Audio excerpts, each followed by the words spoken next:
আমন্ত্রণ দেশ বাংলায়, সঙ্গে আছি আমি লাবণ্য রহমান। শুরুতেই সংবাদ শিরোনাম। প্রতিষ্ঠার ৪৯ বছরেও লক্ষ্মীপুর পৌরসভায় হয়নি আধুনিক বর্জ্য ব্যবস্থাপনা, যত্রতত্র ময়লা আবর্জনা ফেলায় দূষিত হচ্ছে পরিবেশ। এবং শুধু লিচু চাষ করে ভাগ্যের পরিবর্তন ঘটিয়েছেন পাকুন্দিয়ার মঙ্গলবাড়িয়া গ্রামের মানুষ, শতভাগ গ্রামবাসী এ ফল চাষের সঙ্গে জড়িত।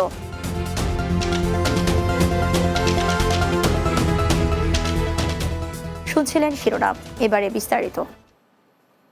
প্রতিষ্ঠার ৪৯ বছরে লক্ষ্মীপুর পৌরসভায় হয়নি আধুনিক বর্জ্য ব্যবস্থাপনা। এ কারণে যত্রতত্র ফেলা হচ্ছে ময়লা আবর্জনা। সড়কের পাশে ও ফসলি মাঠে তৈরি করা হয়েছে ময়লার স্তূপ। এতে করে দূষিত হচ্ছে পরিবেশ আর হুমকির মুখে পড়েছে জনস্বাস্থ্য। এমন পরিস্থিতিতে আধুনিক বর্জ্য ব্যবস্থাপনার দাবি জানিয়েছেন সচেতন মহল।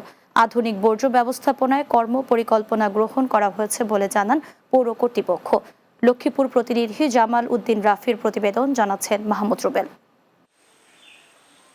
লক্ষ্মীপুর পৌরসভার বাঞ্চানগর এলাকার যুব উন্নয়ন অধিদপ্তরের পেছনের সড়ক এলাকার দৃশ্য এটি। এমন কাণ্ডে পাশের ৩ ফসল জমিতে এখন ১ ফসল না হওয়ার অভিযোগ এলাকাবাসীর। শিল্পনগরী ও বাণিজ্যিক এলাকার বর্জ্যে এখন চরম অস্বস্তিতে দিন কাটছে বলে জানান পৌরবাসীরা। এখানে আমার ২ মাস কাঁচরা গন্ধে বাসে থাকতে পারি না।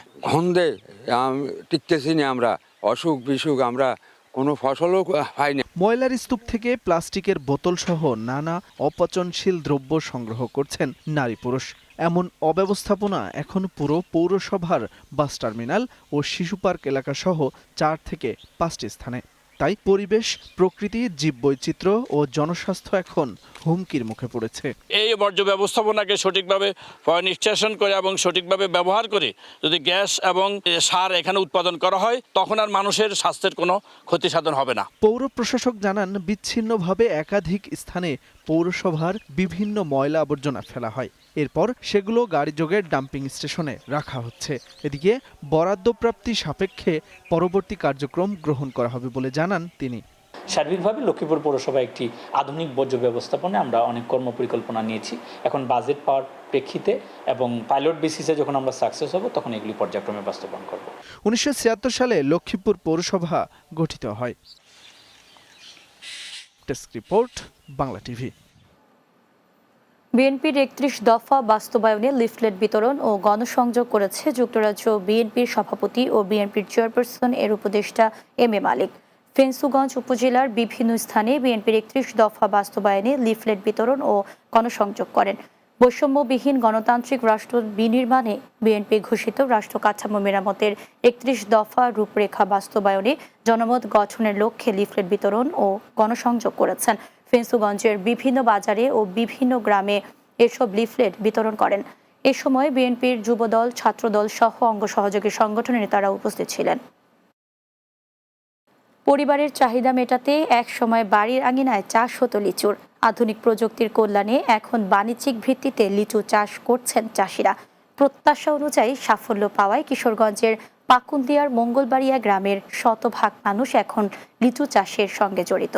শুধু লিচু চাষ করেই ভাগ্যের পরিবর্তন ঘটিয়েছেন এই গ্রামের মানুষ। কিশোরগঞ্জ প্রতিনিধি মনোয়ার হোসেন রনির পাঠানো প্রতিবেদন, বিস্তারিত জানাচ্ছেন সুরাইয়া সীমা। কিশোরগঞ্জের পাকুন্দিয়া উপজেলার মঙ্গলবাড়িয়া গ্রাম। এই গ্রামের বাড়ির আঙিনা, মেঠো পথ থেকে কৃষি জমি সবখানে এখন মিষ্টি মধুর গোলাপি রঙের লিচুর দেখা মিলবে। বাড়ির আঙিনা ও কাঁচা পাকা সড়কের পাশে শোভা পাচ্ছে লিচু গাছের সারি। সবুজ পাতার ফাঁকে ঝুলছে থোকায় থোকায় পাকা রঙিন লিচু। কথিত আছে প্রায় ২০০ বছর আগে চীন প্রবাসী এক ব্যক্তি প্রথমে সেদেশ থেকে লিচু চারা সংগ্রহ করে নিয়ে আসেন। কালক্রমে এমন অসাধারণ জাতের লিচু চাষ ও সুখ্যাতি দেশ জুড়ে ছড়িয়ে পড়ে, আর এ লিচু জাতীয় মঙ্গলবাড়িয়া নামে পরিচিত হয়ে ওঠে। মধুমাসে এ লিচু সংগ্রহ করতে মঙ্গলবাড়িয়া গ্রামে লাইন ধরেন দেশের বিভিন্ন অঞ্চলের মানুষ। এবছর প্রতি ১০০ লিচু আকার ভেদে বিক্রি হচ্ছে ৫০০ থেকে ৬০০ টাকায়। আমরা মঙ্গলবাড়িয়ার লিচুটা বাংলাদেশের বিখ্যাত লিচু। লিচুগুলো রসালো হয়, সুস্বাদু হয়, মানুষ খেয়ে তৃপ্তি আসে। সমত লিচু ৮০০, ১২০০, ১০০০ বেচতাম, এবার ৪০০ থেকে ৫০০ টাকা। ১০০ লিচু নিছি, দাম হিসাবে মোটামুটি লিচু অনেক ভালো। নিরাপদ ফল উৎপাদনে কৃষকদের সহায়তা দেওয়ার কথা জানিয়েছে কৃষি বিভাগ। লিচুর মৌসুম শুরু হওয়ার প্রথম থেকেই আমরা কৃষকদেরকে নিয়ে উঠান বৈঠক এবং তাদেরকে সামগ্রিক সময়ে তারা কি কি কাজ করবে, কিরকম পরিচর্যা করবে, এই ধরনের প্রেসক্রিপশন কিছু থেকে আমরা দিয়ে আসছি। Desk report, Bangla TV. দিনাজপুরের হিলিতে বোরো মৌসুমে প্রথমবারের মতো উচ্চ ফলনশীল ব্রি ধান 101 জাতের আবাদ হয়েছে। প্রতি বিঘায় 30 থেকে 32 মণ ফলন হওয়ার সম্ভাবনা বলছেন কৃষি বিভাগ। হাকিমপুর উপজেলার মাঠপাড়া এলাকায় এক কৃষকের জমিতে এই শস্য কাটার উদ্বোধন করেন উপজেলা কৃষি কর্মকর্তা আরজেনা বেগম। এ সময় হাকিমপুর উপজেলা কৃষি সম্প্রসারণ কর্মকর্তা মেজবাউল ইসলাম, কৃষক মাহমুদুল চৌধুরী সহ অন্যান্যরা উপস্থিত ছিলেন। কৃষি কর্মকর্তা আরজেনা বেগম বলেন, প্রথমবারের মতো হাকিমপুর উপজেলায় ব্রি ধান 101 জাতের চাষ হয়েছে। আগামীতে এই জাতের ধানের আবাদ আরও বাড়বে বলেও আশা করেন তিনি।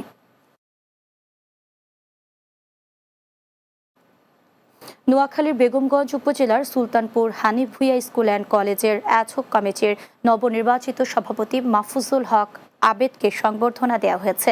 স্কুল হলরুমে এ সংবর্ধনা দেওয়া হয়। এ সময় কলেজের অধ্যক্ষ মোজাম্মেল হক, আলাইয়ারপুর ইউনিয়ন বিএনপির সভাপতি মীর জুমলা মিঠু, সম্পাদক নূর হোসেন মানিক, কুতুবপুর ইউনিয়ন বিএনপির সভাপতি ইউসুফ চৌধুরী সহ অনেকে উপস্থিত ছিলেন। এর আগে রমণীরহাটে বিএনপির অফিস উদ্বোধন করেন মাহফুজুল হক আবেদ। দেশ বাংলায় নিচ্ছি বিরতি, ফিরে এসে অন্যান্য সংবাদের সাথে আরও যা থাকছে। গাজীপুরের কোনাবাড়ি থেকে চুরি হওয়া মোটরসাইকেল ভাসানটেক থেকে উদ্ধার, জড়িত একজন গ্রেফতার।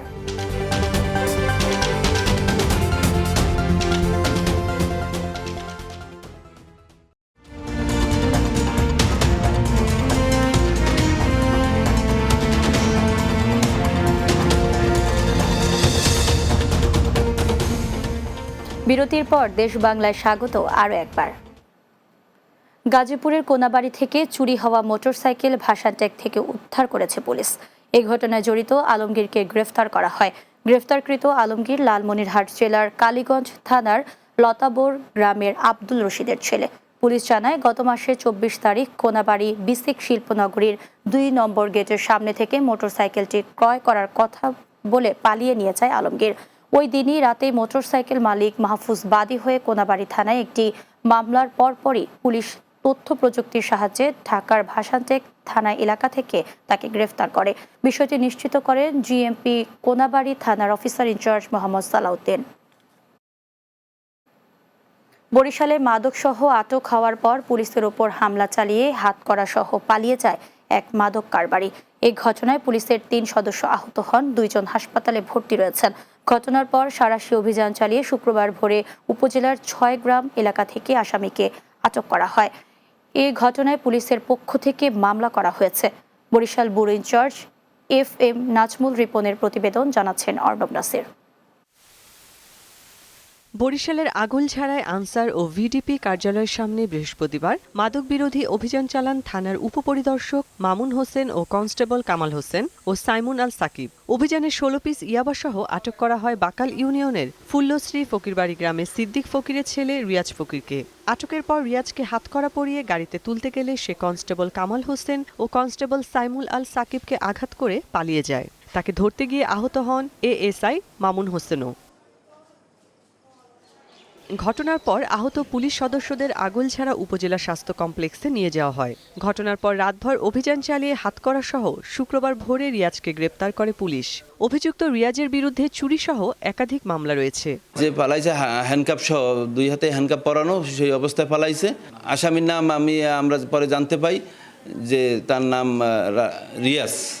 স্থানীয়রা জানান, রিয়াজ পুলিশকে আহত করে পালিয়ে যায়। ধরার পর হ্যান্ডকাপ পরাইছে, হ্যান্ডকাপ পরার পর পুলিশের আড়িয়ে পাশে এরকম লাথি দিয়ে এনতে ভাগছে। আর অভিযুক্তের বাবা জানায়, অভিযুক্ত রিয়াজ মাদকসেবী। ছেলে এমনি চুরি চামারির মধ্যে নাই, এমনি বাবা খায়। এটা সত্য কথা, বাবা খায়। আমি এই বাবার জন্য প্রতিবাদ করি। হাসপাতালে চিকিৎসক জানায়, আহত পুলিশ সদস্যদের মধ্যে ASI মামুন হোসেনকে প্রাথমিক চিকিৎসা দিয়ে ছেড়ে দেওয়া হয়। বর্তমানে আমাদের ভর্তি আছেন ওনারা দুজনকে। আমরা আগামীকালকে বলতে পারবো যে আসলে কতটুকু উন্নতি হচ্ছে। এ ঘটনায় আগলঝাড়া থানায় পুলিশের পক্ষ থেকে মামলা করা হয়েছে। Desk report, Bangla TV. হবিগঞ্জের লাখাই উপজেলায় হত্যা মামলাকে কেন্দ্র করে প্রতিপক্ষের ঘরবাড়িতে দফায় দফায় হামলা, ভাঙচুর ও লুটপাটের অভিযোগ উঠেছে। হামলায় প্রতিপক্ষের অন্তত 4 থেকে 5টি ঘরবাড়ি ভাঙচুর ও লুটপাটের হয়েছে বলে অভিযোগ তাদের। এই ঘটনায় আতঙ্কে এলাকা ছেড়েছেন নারী, বৃদ্ধ ও শিশুরা। এ ব্যাপারে লাখাই থানার ওসি বন্দে আলী জানান, খবর পেয়ে পুলিশ পাঠানো হয়েছে। এদিকে এলাকায় আইন শৃঙ্খলা রক্ষায় প্রশাসনের পক্ষ থেকে নজরদারি আরও বাড়ানোর কথা জানানো হয়েছে। চাঁদপুরে অর্ধশত সম্ভাব্য কৃষি উদ্যোক্তা বাছাইয়ের জন্য অংশীজনদের সাথে পরামর্শ বিষয়ক কর্মশালা অনুষ্ঠিত হয়েছে। চাঁদপুর প্রেস ক্লাব ভবনে এই কর্মশালার আয়োজন করা হয়। এতে বক্তব্য রাখেন চট্টগ্রাম কৃষি বিপণন অধিদপ্তরের উপপরিচালক মোহাম্মদ সিরাজ উদ্দিন হোসেন সহ আরও অনেকে। জেলা কৃষি বিপণন কর্মকর্তা মোহাম্মদ মাসুদ রানার সভাপতিত্বে এ সময় কৃষি উন্নয়নমূলক প্রদর্শনী ও পরামর্শ বিষয়ক আলোচনা করেন কৃষি, যুব ও মহিলা বিষয়ক অধিদপ্তরের কর্মকর্তা বৃন্দরা। নরসিংদী জেলা শিল্পকলা একাডেমির প্রশিক্ষণার্থীদের অংশগ্রহণে নবীনবরণ ও সনদপত্র বিতরণ করা হয়েছে। জেলা শিল্পকলা একাডেমি আয়োজিত অনুষ্ঠানে প্রধান অতিথি ছিলেন জেলা প্রশাসক মোহাম্মদ রাশেদ হোসেন চৌধুরী। জেলা কালচারাল কর্মকর্তা রুনা লায়লার সভাপতিত্বে এতে উপস্থিত ছিলেন উন্নয়ন ও মানব সম্পদ বিভাগের অতিরিক্ত জেলা প্রশাসক মোহাম্মদ মোনার হোসেন, ঢাকা বিশ্ববিদ্যালয়ের প্রফেসর BA মইনুল হোসেন সহ অন্যান্যরা। নবীন প্রবীণ শিক্ষার্থীদের পরিবেশনায় নাচ, গান, কবিতা ও আবৃত্তি শেষে পরিচয়পত্র ও সনদপত্র বিতরণ করা হয়। শেষ করছি দেশ বাংলা। যাওয়ার আগে সংবাদ শিরোনামগুলো জানিয়ে দিচ্ছি আরও একবার। প্রতিষ্ঠার 49 বছরেও লক্ষ্মীপুর পৌরসভায় হয়নি আধুনিক বর্জ্য ব্যবস্থাপনা। যত্রতত্র ময়লা আবর্জনা ফেলায় দূষিত হচ্ছে পরিবেশ। শুধু লিচু চাষ করে ভাগ্যের পরিবর্তন ঘটিয়েছেন পাকুন্দিয়ার মঙ্গলবাড়িয়া গ্রামের মানুষ। শতভাগ গ্রামবাসী এই ফল চাষের সঙ্গে জড়িত। এবং গাজীপুরের কোনাবাড়ি থেকে চুরি হওয়া মোটরসাইকেল ভাসানটেক থেকে উদ্ধার, জড়িত একজন গ্রেফতার।